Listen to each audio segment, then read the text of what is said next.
ఆకాశలింగమై ఆవహించరా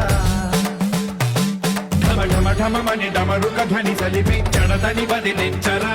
శ్రీవాయులింగమై సంచరించరా అణువణువున తన తనువున నిలిచి చలనమే కలిగించరా